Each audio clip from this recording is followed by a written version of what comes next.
High viewers, welcome to Runa cooking house. আশা করছি আল্লাহর রহমতে সবাই ভালো আছেন। আলহামদুলিল্লাহ আমরা সবাই খুব ভালো আছি।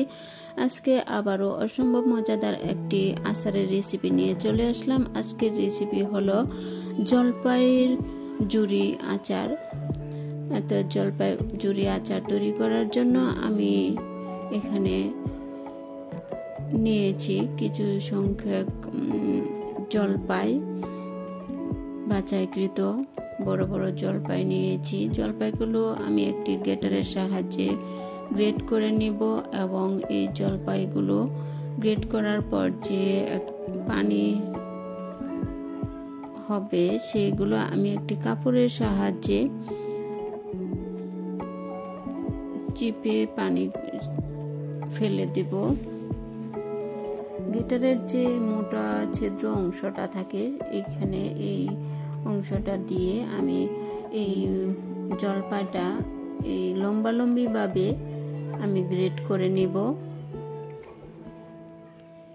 এই যে এরকম করে তো গ্রেট করে নিয়ে আমি পানিটা চিপে ফেলে দিয়ে আমি একদিনের জন্য রেখে দিব একটি প্লেটে সরিয়ে। তো এখানে নিয়েছি মশলাটা আমি পাঁচফোড়ন সব নিয়েছি। এখানে নিয়েছি 2 চা চামচ জিরা, আর নিয়েছি 1 চা চামচ মরি বা মিষ্টি জিরা, আর নিয়েছি মেথি 2 চা চামচ, রাঁধুনি নিয়েছি 1 চা চামচ, 2 চা চামচ নিয়েছি ধনিয়া, আস্ত ধনিয়া, আর লাল হলুদ সরিষা নিয়েছি 2-3 চামচ, আর নিয়েছি কালো জিরা 2 চামচ।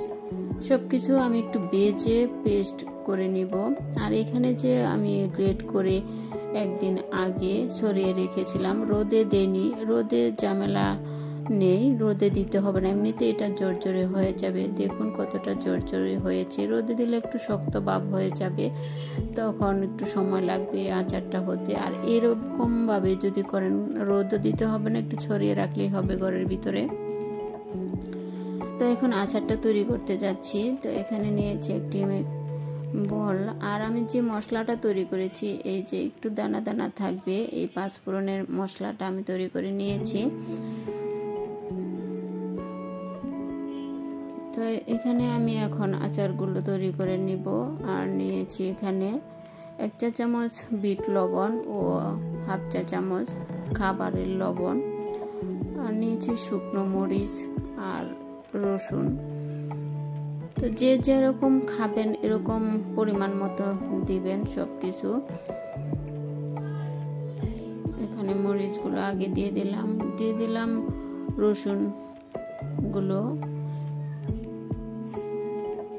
এক এক করে সবগুলো মশলা দিয়ে দিচ্ছি। এখানে 1/2 চা চামচ হলুদের গুঁড়া আর 1/2 চা চামচ মরিচের গুঁড়া, আর দিয়ে দিলাম এখানে পাঁচফোড়ন 1 চা চামচ, আর দিয়ে দিয়েছি মরিচের আস্ত ভাজা মরিচের গুঁড়া 1 চা চামচ, আর দিয়ে দিচ্ছি এখানে 1/2 কাপ পরিমাণের চিনি।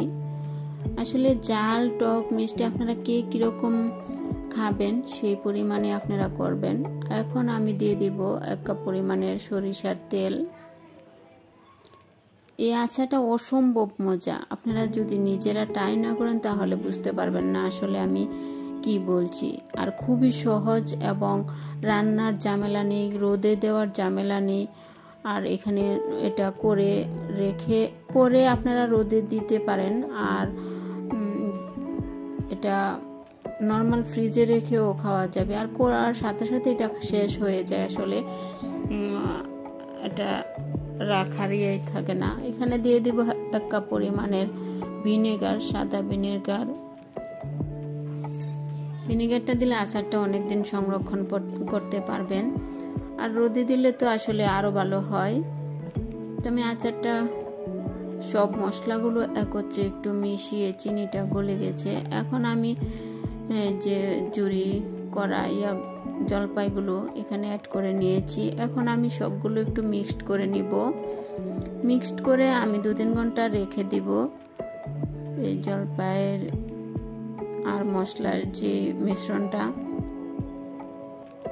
মিশ্রণটা রেখে দেওয়ার পর দেখেন নিচে একদম একটু আঠালো জল জল ভাব হয়েছে।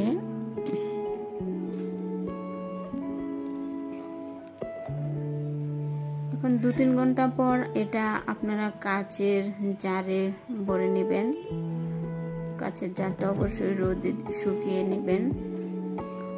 তো আমি পরিবেশন করে দেখাচ্ছি, দেখুন কতটা লোভনীয় হয়েছে এই আচারটা। এটা গরম ভাতে, খিচুড়িতে কিংবা এভাবে শুধু শুধু খেতেও খুব দারুণ লাগে, সবারই পছন্দ হবে।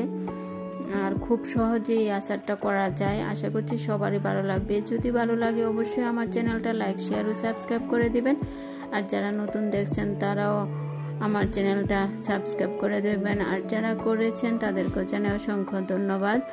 আর আমার ভিডিওটি দেখার জন্য সবাইকে অসংখ্য ধন্যবাদ। আর সবাই ভালো থাকবেন ও আমাদের জন্য দোয়া করবেন।